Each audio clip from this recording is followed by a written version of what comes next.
अस्सलाम वालेकुम दोस्तों, मैं हूं मोहम्मद आसिफ और आज मैं आपके लिए एक बहुत ही ज़बरदस्त क्वेश्चन लेकर आया हूं। क्वेश्चन क्या है, ये किस तरह सॉल्व होगा, अगर डेसिमल में आ जाए तो इसको हम किस तरह फ्रैक्शन में तब्दील कर सकते हैं और फ्रैक्शन में करने के बाद वापस डेसिमल में करें तो ये हमारे पास किस तरह आंसर आता है, क्या आंसर आता है, तो हम देखते हैं। तो दोस्तों, आपने मेरे साथ जुड़े रहना है। अगर आप सीखना चाहते हैं तो आपने कहीं भी नहीं जाना और आपने वीडियो को मुकम्मल देखना है।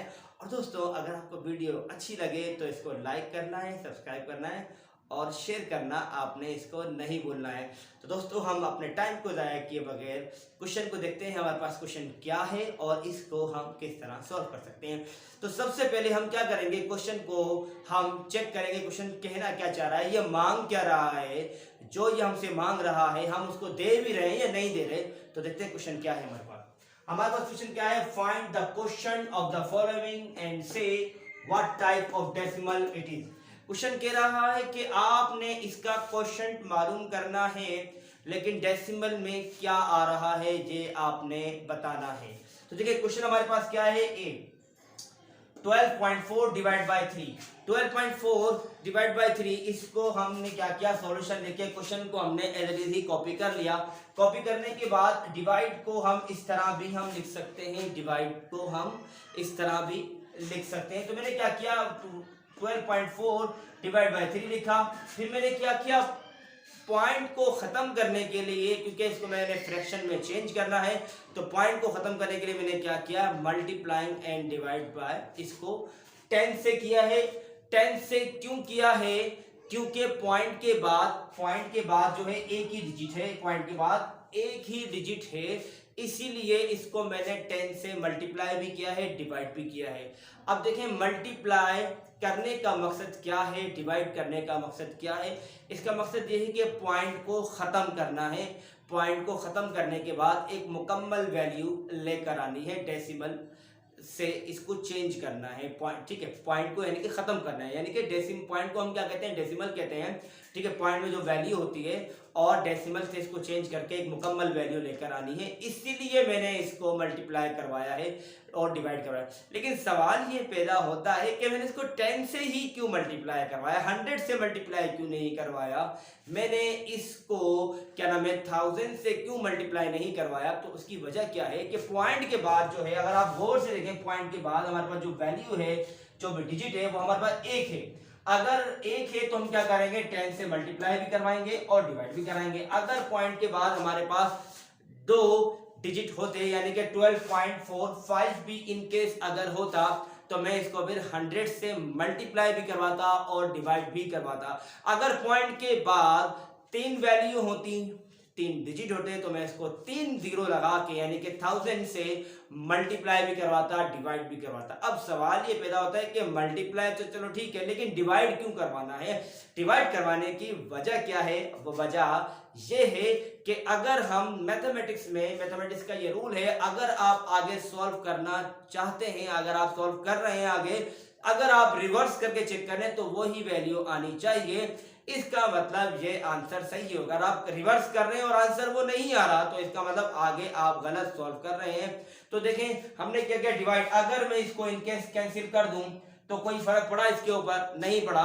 तो हमने क्या करना है, इसको मजीद सॉल्व करना है हमने, इसलिए इसको यहां पर कैंसिल आउट नहीं करना, इसको बल्कि रखना है। ये मैं आपके सामने यहां से हटा देता हूं और मैं यहाँ पे पूरी मुकम्मल एक वैल्यू लिख देता हूं। अब देखिए, मैंने क्या किया, मल्टीप्लाई भी करवा लिया और डिवाइड भी करवा लिया। पॉइंट के बाद मैंने आपको बताया था कि एक डिजिट है तो 10 से मल्टीप्लाई करवाना है, डिवाइड भी करवाना है। और अगर पॉइंट के बाद 2 वैल्यू है तो 100 से मल्टीप्लाई भी करवाना है और मल्टीप्लाई भी करवाना है और डिवाइड भी करवाना है आपने। अगर 3 वैल्यू है, 4 वैल्यू है, उसके हिसाब से आपने जीरो इसमें इंक्रीज करते रहना है, ठीक है। तो दोस्तों, यकीनन आपको ये वीडियो समझ में आ रही होगी, यानी कि क्वेश्चन आपको समझ में आ रहा होगा। देखें, जब मैंने इसको इसे मल्टीप्लाई करवाया तो मल्टीप्लाई देखें, अब देखें ये हमारे पास ऊपर वाली जो वैल्यू है ये हमारे पास न्यूमरेटर कहलाती है। तो न्यूमरेटर से मल्टीप्लाई होगा और डिनोमिनेटर जो है वो डिनोमिनेटर से ही मल्टीप्लाई होगा। तो देखें, हम क्या करेंगे कि न्यूमरेटर को न्यूट से मल्टीप्लाई करवाया 1 यानी कि 12.4 मल्टीप्लाई बाय 10। देखें, ये मैंने इसको इससे मल्टीप्लाई करवा दी, ठीक है क्या।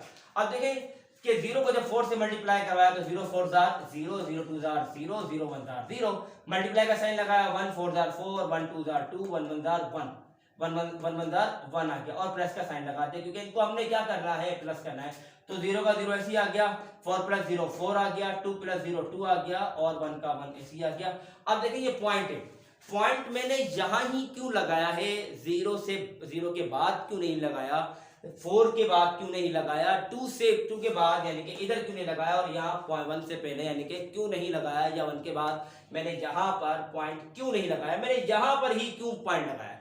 तो उसकी वजह क्या है उसकी वजह ये कि पॉइंट के बाद एक वैल्यू है यानी कि एक डिजिट है, तो हम क्या करेंगे, यहां से काउंट करेंगे, यहां से काउंट करने के बाद जितनी भी यानी कि पॉइंट के बाद डिजिट होंगे यहां से हम काउंट करना शुरू होंगे, उसके बाद हम यहाँ पे पॉइंट लगा देंगे। अगर नीचे भी होते यानी कि यहाँ पर भी पॉइंट के साथ कोई नंबर होता पॉइंट के बाद, तो हम ये तीनों को प्लस करने के बाद नंबर यहाँ पे पॉइंट लगाते, लेकिन हमारे पास जो पॉइंट है वो ऊपर वाली वैल्यू में ही है, तो हम क्या करेंगे, और उसके बाद जो है पॉइंट के बाद एक ही डिजिट है, एक ही वैल्यू है, तो हम जब आंसर जो होगा तो यहाँ से हम काउंट करने के बाद राइट प्लेस यानी कि जो है काउंट करने के बाद हम एक वैल्यू के बाद पॉइंट लगा देंगे।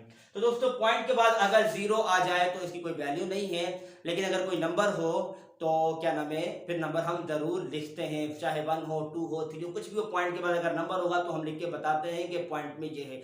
लेकिन अगर पॉइंट के बाद 0 हो जाए तो हम 0 को लिखते नहीं है, लेकिन जब इसकी जरूरत पड़ती है तो पॉइंट के बाद हम 0 लगाते हैं। और आपको एक बात नॉलेज की और बताऊं कि हर नंबर के साथ पॉइंट होता है। अगर आपके पास 5 रुपीज है, 10 रुपीज है, जितने भी आपके अमाउंट हो उसके बाद पॉइंट है, लेकिन पॉइंट जब भी हम लगाते हैं जब इसकी हमें जरूरत पड़ती है। जिस तरह मैं आपको एक बात बताऊं कि जब ज्यादा मेहमान आते हैं तो ज्यादा खाना बनाना पड़ता है, जब कम मेहमान आते हैं तो कम खाना बनाना पड़ता है, यानी कि खाना आप जब ही ज्यादा बनाएंगे तब ज्यादा मेहमान होंगे, यानी कि जब ज्यादा की कंडीशन बनेगी, उसकी कंडीशन होगी तभी आप उसको यूज करेंगे, अगर उसकी कंडीशन नहीं है तो आप उसको यूज नहीं करेंगे। तो इसीलिए हम पॉइंट के बाद 0 नहीं लगाते, लेकिन पॉइंट होता है हर नंबर के बाद, ये आपने देखना है। ठीक है, तो अब देखें क्या करना है आपने, अब इन दोनों को मल्टीप्लाई करवाया तो क्या आ गया, 1 2 और ये 4 आ गया, 124। जब ये 3 10 से मल्टीप्लाई होगा तो क्या आ जाएगा, 3 10 30, यानी कि मैंने डिनोमिनेटर को डिनोमिनेटर से मल्टीप्लाई कर दिया तो हमारे पास 3 10 30 हो गया। अब देखिए अब क्या करेंगे, ये कैंसिल, अगर कैंसिल आउट हो रहा है, अगर यहाँ पर इवन नंबर मौजूद है ऊपर भी और नीचे भी, तो मैं ये कह सकता हूं, हम ये कह सकते हैं ये 2 से डिवाइड हो जाएगा, इट इज डिविजिबल बाय 2, क्योंकि इवन नंबर लास्ट में मौजूद है तो हमें कह रहा है कि ये 2 से डिवाइड हो जाएगा। तो हम क्या करते हैं, चेक करते हैं, 2 1 जार 2, बाकी कितना बचा, 1 बचा, तो 1 2 5 जार 10 हो गया, और 2 6 जार 12, 2 2 जार 4। आपने क्या करना है, ये याद रखना है, अगर आप ऊपर वाली वैल्यू को 2 से डिवाइड कर रहे हैं तो आपने नीचे वाली वैल्यू यानी कि डिनोमिनेटर को भी 2 से ही डिवाइड करना है। अगर आप ऊपर वाली वैल्यू यानी कि न्यूमरेटर को 3 से आप डिवाइड कर रहे हैं तो आपने डिनोमिनेटर को भी 3 से ही डिवाइड करना है। अगर आप अलग अलग करेंगे तो आपका आंसर गलत हो सकता है। तो आपने क्या करना है, किसी एक ही नंबर से, एक ही डिजिट से ऊपर वाले को भी कैंसिल आउट करना है और नीचे वाले को भी कैंसिल आउट करना है, तभी वो सही प्रोसेस होगा, सही रूल होगा। ठीक है, तो देखें ये हमारे पास दोनों ही नंबर कट गए। ठीक है, तो क्या बचा हमारे पास, कैंसिल आउट हो गए, क्या बचा 62 और क्या बचा 15 बचा। अब देखें ये जो है अलग अलग है, ये 2 के टेबल में आ रहा है और 3 के टेबल में आ रहा है, तो ये हमारे पास कैंसिल आउट नहीं हो सकते, क्योंकि इसकी वजह ये है कि ये ऊपर वाला 2 से हो रहा है, नीचे वाला 3 से हो रहा है और नीचे वाला नंबर 2 से डिवाइड नहीं हो रहा। तो इसको हम क्या करेंगे, मजीद डिवाइड नहीं करेंगे, बल्कि हम इसको सॉल्व करने के लिए डिवाइड की तरफ जाएंगे, डिवीजन की तरफ जाएंगे। तो देखिए मैंने यहाँ पे क्या किया, ऊपर वाली वैल्यू यानी कि न्यूमरेटर जो है, न्यूमरेटर को मैंने क्या किया, अंदर लिखा, डिनोमिनेटर को बाहर लिखा। न्यूमरेटर चाहे छोटा हो या बड़ा हो, आपने क्या करना है, न्यूमरेटर को हमेशा इस डिवीजन के अंदर ही लिखना है, आप भूलेंगे तो नहीं। आपने क्या करना है, इस न्यूमरेटर को चाहे छोटी वैल्यू हो या बड़ी वैल्यू हो, आपने इसको हमेशा डिवाइड के अंदर रखना है। ये बात आपने याद रखनी है। अब देखिए हमने क्या किया, डिनोमिनेटर को बाहर रखा। अब देखें 60 है, 62 है, तो मैंने क्या किया 15 का टेबल 4 टाइम पढ़ा तो क्या आ गया 60 आ गया। 15 4 60, 2 में 0 गए 2 बचे, 6 में 0 गए 6 में 0 गए 6 में से 6 गए 0 बचे, तो 0 को हम लगाते नहीं है, ठीक है। अब देखें अब 2 जो है यहाँ पर 2 बचा, अगर यहाँ पर इनकेस देखें तो अब 2 जो है 15 के टेबल में नहीं आता, तो हम क्या करेंगे पॉइंट लगा के ये एक 0 लगाएंगे, पॉइंट लगा के हम क्या करेंगे 0 लगाएंगे ताकि ये 20 हो जाए। अब ये क्या हो गया 20, तो हम क्या करेंगे 15 का टेबल 1 टाइम पढ़ेंगे 15 मंदा 15, तो ये 15 आ गया, ठीक है। अब देखें 20 में 15 का कितने बचे 5 बचे, ठीक है 5। अब पॉइंट लगा के हमने फिर 0 ले लिया, 15 3 45। अब देखें फिर हमारे पास क्या बचा 5 बचा, तो हमने क्या किया 15 3 45, फिर भी हमारे पास 5 बच रहा है, यानी कि इसको हम कह सकते हैं कि ये अब अगर मैं सॉल्व करता हुआ जाऊंगा इसके ये जो सॉल्व करता हुआ जाऊंगा तो हमारे पास यहाँ पे 3 जो है वो रिपीट होता रहेगा। और आपने याद रखना है अगर जो नंबर पॉइंट के बाद रिपीटिशन में आ जाए, रिपीट होता रहे, तो ये हमारे पास रिकरिंग नंबर कहलाता है कि ये कभी सॉल्व नहीं होगा, लेकिन ये जो है हमारे पास रिकरिंग है, यानी कि बार बार एक ही नंबर रिपीट हो रहा है। तो मैंने क्या किया, मैंने इसको ज्यादा सॉल्व नहीं किया, बल्कि यही मैंने 4.13 ले लें, ये आपकी मर्जी है, डेसिमल में यानी कि 2 डेसिमल प्लेस में ले लें, यानी कि पॉइंट के बाद 2 डिजिट ले लें या पॉइंट के बाद 3 डिजिट ले लें, और आप आगे लिख के बता सकते हैं कि रिकरिंग हो रहा है, इसीलिए आपने इसको ज्यादा नहीं लिया बल्कि इसको आपने 4.13 2 टाइम्स ले लिया। अगर आप 3 लेंगे तो वो भी आपका आंसर सही होगा।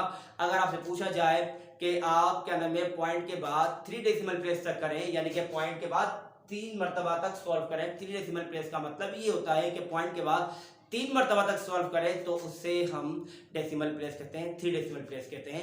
लेकिन यहाँ पर जो हमने सॉल्व किया था, यहाँ पे क्या आ रहा था 3 3 3, देखिए अभी सॉल्व करूंगा तो पॉइंट के बाद ये 0 लगाऊंगा, 15 4 15 3 45 हो जाएगा हमारे पास, तो क्या होगा ये वापस 3 आंसर आ जाएगा। तो इसको हम मजीद सॉल्व नहीं करेंगे, हम बल्कि 2 डिजिट पॉइंट के बाद 2 डिजिट ले लेंगे, 2 वैल्यू ले लेंगे या 3 वैल्यू ले लेंगे और आगे हम लिख देंगे रिकरिंग। तो यही हमारा आंसर है। देखिए हमने सवाल को पहले किस में चेंज किया, उसको होल वैल्यू में चेंज किया, चेंज करने के बाद कैंसिल आउट किया, कैंसिल आउट करने के बाद हमने डिवाइड करके वापस डेसिमल में ही लेकर आ गए हैं, ठीक है। तो दोस्तों ये हमारा आंसर आ गया। अगर किसी को यानी कि कोई बात समझ में नहीं आई तो आप मुझे कमेंट्स में बता सकते हैं। इसके अलावा जो है आपको अगर वीडियो अच्छी लगे तो इसको लाइक करना, शेयर करना और सब्सक्राइब करना मत भूलना। अस्सलाम वालेकुम।